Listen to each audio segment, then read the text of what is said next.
కిలోమీటర్ల లోతులో ప్రకంపనలు మొదలయ్యాయని, ఒకవేళ 10 కిలోమీటర్ల లోతులో వచ్చి ఉంటే ప్రభావం విపరీతంగా ఉండేదని పేర్కొన్నారు.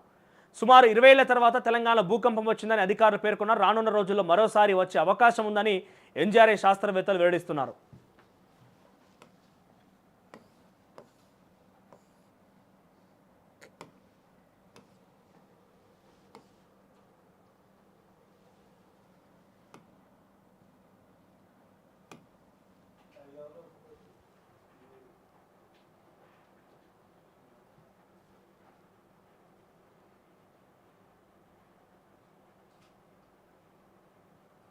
ఇగో కాళేశ్వరం ప్రాజెక్టు కూడా ఒక కారణమే. బుధవారం వచ్చిన భూకంపానికి కాళేశ్వరం ప్రాజెక్టు నిర్మాణం కూడా ఒక కారణమే. కాళేశ్వరం పరిసర ప్రాంతమంతా ఎటువంటి భారీ నిర్మాణాలకు పనికిరాదని గతంలో కేంద్రం మ్యాప్ డిజైన్ చేసింది.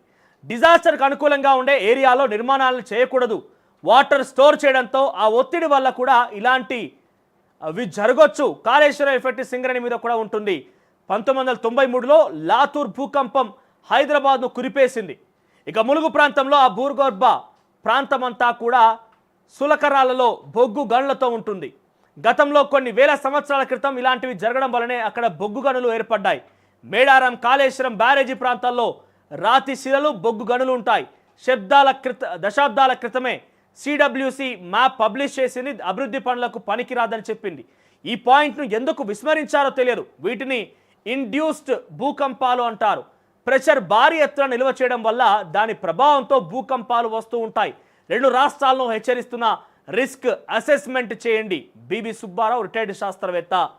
కాళేశ్వరం ప్రాజెక్ట్ ఏరియా అనేది ఇటువంటి కన్స్ట్రక్షన్స్కి, ఇటువంటి నిర్మాణాలకి పనికిరాదని గతంలో చెప్పినా కూడా వినకుండా కాళేశ్వరం ప్రాజెక్ట్ నిర్మాణం జరిగింది కాబట్టి ఆ ప్రెషర్ వల్ల ఆ వాటర్ స్టోరేజ్ చేయడం కానీ, అక్కడ భారీ ఏమంటే దాన్ని మట్టి తీయడం కానీ ఇవన్నీ కూడా ఎఫెక్ట్ చూపించి ఉంటాయని ఒక అనుమానంతో రిటైర్డ్ శాస్త్రవేత్త ఒకరు చెప్తున్నారు.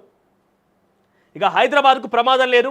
ప్రస్తుతం వచ్చిన భూకంపం భూమి లోపల సుమారుగా 40 కిలోమీటర్లలో సంభవించింది. గోదావరి పరివాహక ప్రాంతం ఇలా రావడం ఇది రెండోసారి. గతంలో 1969లో ఏప్రిల్ 14 భద్రాచలం వద్ద వచ్చింది. ఇలాంటి భూకంపాలు జనజీవనాన్ని ప్రభావితం చేయవు. జనసంచారం లేని దగ్గర సంభవిస్తాయి. ఇప్పటికైనా మున్సిపాలిటీలు నిర్మించే భవనాలు అసెస్మెంట్ చేయాల్సిన అవసరం ఉందని చాలా ఉంది. హైదరాబాద్కు ప్రకంపనలు మాత్రమే వచ్చాయి. భూమి తరంగాలు ఉత్పన్నమైన తర్వాత ప్రకంపనలు వస్తాయి. భూమి పొరల్లో ఫాల్ట్ ఉంటాయి. అక్కడే భూకంపాలు వస్తాయి. ప్రతి చోట పగుళ్ళు, పలకల లోపల ఫాల్ట్ ఒత్తిడి ఉండి రాళ్ల పొరలను అధిగమించి భూకంపాలు వస్తూ ఉంటాయి. గోదావరి రిఫ్ట్ అంటారు. కిన్నెరసాన్లోని ఫాల్ట్ ఉంది, భద్రాచలం ఫాల్ట్ ఉంది.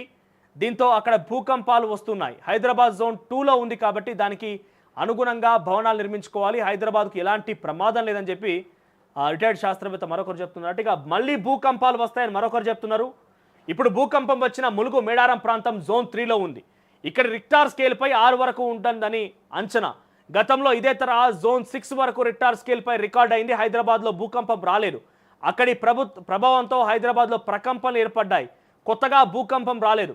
హిమాలయాల్లో భూకంపానికి అత్యధికంగా అవకాశాలున్నాయి. తెలంగాణలో గోదావరి పరివాహక ప్రాంతం, ఏపీలో ఒంగోలు ప్రాంతం భూకంపం రావడానికి అవకాశం ఎక్కువగా ఉన్నాయి. ఇప్పుడు భూకంపం వచ్చిన ములుగు సహా ఇతర ప్రాంతాల్లో మళ్ళీ భూకంపాలు వస్తాయని, అవి రావడానికి వారం రోజుల నుంచి 2 రోజుల సమయం పట్టవచ్చని, అయితే అవి ఎక్కువగా ప్రభావం చూపవు. వీటికి మనం ప్రిపేర్ అయి ఉండాలి. గోదావరి నదికి పరివాహక ప్రాంతానికి సంబంధం లేదు. అయితే వీక్ ఫాల్ట్ జోన్లు ఉన్న దగ్గర భూకంపాలు ఎక్కువగా వస్తాయని మరొకరు చెప్తున్నారు. మళ్ళీ భూకంపం వచ్చే అవకాశం ఉన్నదట. వారం నుంచి 2 రోజులు పట్టే అవకాశం ఉన్నదట.